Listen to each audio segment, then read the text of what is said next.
Hey everybody, in this video I'm gonna be showing you guys the top 3 products you can sell as a beginner on Amazon. So yeah guys, before we get started, I just want you guys to like this video and subscribe to our YouTube channel for more amazing helpful content like this. With that all being said, let's get started with today's video.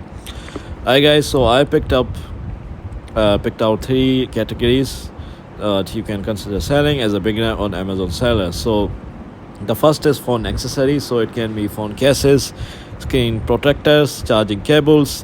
So why sell it? It's because it has high demand due to the ever increasing number of smartphone users, lightweight and low cost to source, allowing for good profit margins.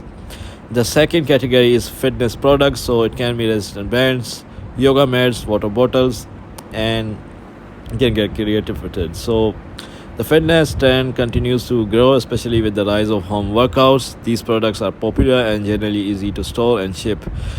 The third category is home organization items, so storage bins, drawer organizers, and closet systems. Why sell it? As people seek to declutter and organize their spaces, these items are becoming increasingly popular. They appeal to a wide audience and can be marketed effectively with before and after images. So these are the 3 product categories you can consider getting into as a beginner Amazon seller. So this is it guys. If you found this video to be somewhat helpful, then thanks for watching, and I'll see you in the next video very soon. Peace.